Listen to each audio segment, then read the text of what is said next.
버스 운영관리감독은 부산시, 또 운행관리는 버스 업계가 담당하는 버스 준공영제가 실시된 지 어느덧 18년이 됐습니다.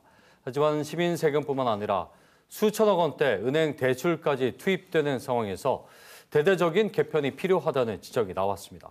부산경실련 도한영 사무처장 저희 스튜디오에 나와 계십니다.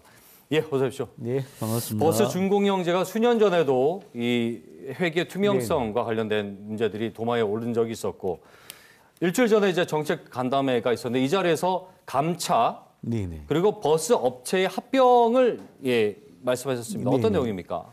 사실 시내버스 준공영제가 지난 2007년도에 출발을 했었죠. 그 시내버스의 서비스 증진과 교통이 열악한 지역에 정책 노선을 투입을 해서 시민들의 대중교통 이용 편의성을 증진하기 위해서 도입된 정책입니다. 이를 통해서 나름대로의 많은 강점과 어떤 구체적인 긍정적인 어떤 그 효과들이 발생해왔던 측면도 있는데요.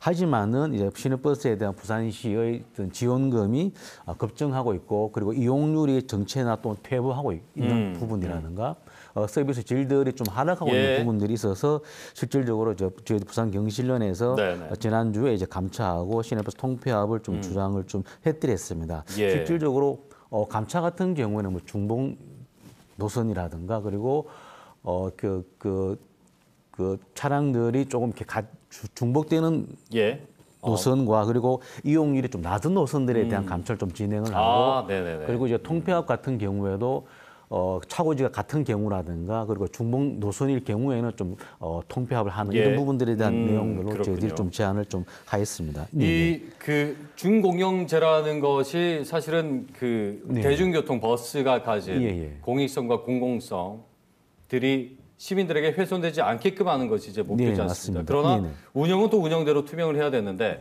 늘 문제가 되었던 게 만성 적자 부분이에요. 근데 이 부분을 메꾸기 위해서 은행 대출에 의존을 했는데 연이자가 뭐 100억이 넘었다고 들었습니다. 자, 지금 적자 상황이 어느 정도입니까? 네, 지금 적자가 이제 2022년도에는 3,566억이고요. 2023년도에는 3,190억, 2024 작년에는 이제 2,820원입니다. 적자가 좀 줄어든 경우에는 2023년도에 10월 달에 이제 버스 요금이 오르면서 적자 규모가 좀 줄었다는 부분 말씀을 좀 드리고요. 관련해서 대출도 좀 규모가 계속 좀 증가했더랬습니다. 대출은 22년도에 2,151억 원, 그리고 23년도에는 2,531억 원, 그리고 24년 작년도에는 2,751억 원으로 해서 대출 규모 역시 계속적으로 늘어나면서 자연스럽게 이자들도 늘어나고 있다는 말씀을 좀 드리고 싶고요.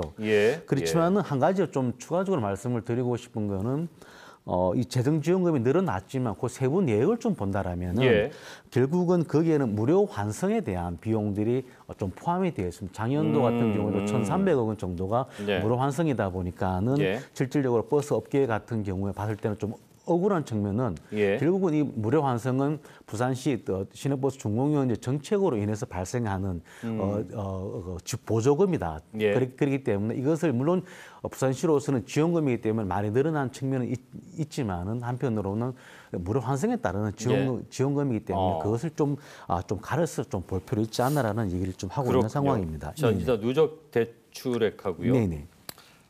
적자 규모까지 살펴봤는데 일단 그 적자 규모가 줄었던 부분 300억 정도 준 부분은 요금 인상 이 직접적인 원인이고 그런데 이제 대출 때문에 이게 줄었을 수도 있습니까? 그건 상관없습니다. 아니 그건 아닙니다. 대출은 사실상은 실질적으로 대출이 어떤 적자를 다 따라가고 있지는 못하거든요. 그렇기 때문에 실질적으로 알겠습니다. 자, 근데 지금 적자가 계속되는 이유가 조금 전에 이제 뭐 그 환승도 얘기했는데 근본적으로 다른 이유들은 어떤 것들을 좀 짚어볼 필요가 있겠습니다. 아무래도 가장 높은 거는 결국은 많은 시민들이 시내버스 이용률이 떨어지다 보니까 결국 운송 수입이 작다 보니까는 실질적으로 그런 적자가 많이 늘어날 수밖에 없다. 실질적으로 본다라면은 원래 이제 그 표준 운송 원가 대비 적정 요금은 2,503원입니다. 지금 1,550원이기 때문에 한 70% 정도밖에 70% 정도밖에 되지는 않는데 결국 그렇다고 해서 우리가 2,500원의 교통요금을 받을 수는 없지 않습니까? 쉽지 않죠. 그래서 부족분에 대해서 부산시가 이제 지원하고 보존하는 형태다 보니까 그 부분이 제가 볼 때 가장 크지 않겠는가라고 보여지고 또 하나는 중공영제 하면서 요금 인상이 잘 안 됐습니다. 2013년도에 하고 2022년 전에 했기 때문에 10년 만에 요금 인상을 했기 때문에 어쩌면 적절한 규모의 요금 인상들이 좀 되어 왔다라면은 이렇게 지원금들이 그렇게 크게 늘지는 않았겠다라는 말씀을 좀 드리고 싶고 또 한 가지만 더 말씀을 드리면은 기본적으로 인건비가 많이 올랐습니다. 이렇게 그렇죠. 주 52시간으로 52시간 하면서 자연스럽게 승무원이 지금 버스 한 대당 버스 한 대당 2.7명이 되거든요. 근데 만약에 지금 현 정부에서 주 4.5일 근무한다라면 당연히 또 승무원들이 더 늘어나게 되면은 이 적자 규모는 더 크게 늘어날 수밖에 없지 않겠는가라고 보여집니다. 그렇군요. 자, 이 중공영제 어쨌거나 투명하게 운영되고 있는지 부분이에요. 우리 시민 입장에서는 그 보조금이 투입된다는 거 곧 나의 혈세가 들어가는 맞습니다. 부분이기 때문에 거기에 대해서 알 권리가 당연히 있고요. 자, 그만큼 서비스가 좋아졌느냐? 조금 전에 이제 서비스도 말씀하셨어요. 이 부분 한번 짚어보죠.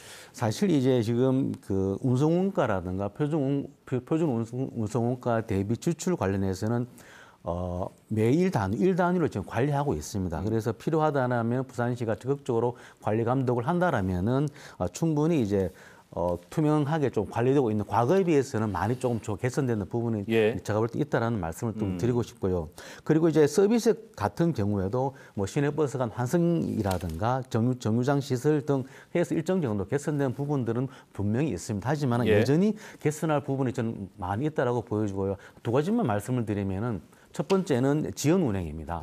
사실상 저 역시 많이 타고 다니는데 답답할 정도로 천천히 가는 경우들이 있거든요. 그렇기 때문에 실질적으로 이 지연 운행을 방지하기 위한 정책들도 많이 필요할 거라고 좀 보여지고 이 지연 운행 같은 경우에는 노선이 긴 노선일수록 많이 발생합니다. 왜냐하면 장대 노선일 경우에 3시간, 4시간 가버리 만약에 버스 승무원이 한 탕을 안 띄워버리면은 2시간, 3시간 일을 안 할 수도 있는 구조가 되기 때문에 제가 볼 때 이 지연 운행에 대한 좀 관리가 좀 반드시 필요하다는 고민입니다. 하나는 도시가 팽창하면서 노선이 길어지면서 배차 간격이 많이 길어졌습니다. 그래서 이 부분 역시 반드시 좀 개선될 필요는 있겠다. 부산이 사실 이제 구조상 이게 방사형 도시가 아니다 보니까 그렇죠. 그런 노선에서의 특수성이 있긴 합니다. 그러다 보니까 시내버스 이용률이 좀 떨어지는 주요 원인이 되고 있다. 제일 중요한 게 이제 부산시의 역할입니다. 뭐 수익 구조라든지 지원 구조 방식 여러 가지 이제 개편에 대한 얘기들이 늘 나왔었는데 올해도 한번 얘기가 있었죠. 근데 뭐 뚜렷하게 지금 방향을 못 잡은 건지 발표를 안 하는 건지 어떤 상황입니까? 지금 부산시가 부산연구원에 이제 연구 과제를 맡겨놓은 상황인데 그게 지금 12월 달에 나올 예정입니다. 그렇다면은 즉 아직까지 부산시가 좀 실질적인 대책을 마련하고 있지 못하다 이런 말씀을 좀 드리고 싶고 물론 이제 12월 연구 결과를 지켜봐야 되겠습니다만 어쩌면 12월까지 좀 기다리기 좀 어렵지 않나 해서 저희들이 부산경실련에서 한번 발표를 했다라는 말씀을 드리고 싶습니다. 감축하고 이 합병 부분은 인력 감축하고 이제 감차가 불가피할 수도 있어요. 이거는 지금 대중교통 수동 분담률을 높여야 되는 전체 방향과는 좀 상충되는 부분이 아닌가 싶은데 여기에 대한 입장은 어떻습니까? 사실 이제 그 감차하게 되고 그 통폐합을 하게 되면은 노선이 줄어들 수밖에 없습니다. 그렇기 때문에 저희들이 볼 때는 관련한 대체 교통 수단을 반드시 투입을 하자. 그것은 곧 DRT 수요응답형 버스 체계를 투입을 해서 그러한 시민들의 불편함을 최소화 가져가야 되겠다는 말씀을 좀 드리고 싶어요. 그래서 정책 노선이라든가 삼복도로 외곽 지역은 DRT라고 하는 수요 응답형 버스 체계를 투입을 해서 시민들의 어떤 감차에 기장에 사는 것 그런 것들 얘기하는 건가요? 예, 맞습니다. 그런 부분들을 최대한 좀 가져가기 위해서 좀 환승 체계들도 많이 갖출 필요는 있겠다는 말씀을 드리고 싶습니다. 알겠습니다. 뭐 시간이 다 돼서 사실 좀 더 얘기를 들어봐야 되는데 그 부산연구원 또 연구 결과가 있다고 하니까 나오면 또 저희가 살펴보도록 하죠. 말씀 여기까지 듣겠습니다. 고맙습니다. 감사합니다. 부산경실련의 도환영 사무처장과 함께 얘기 나눠봤습니다.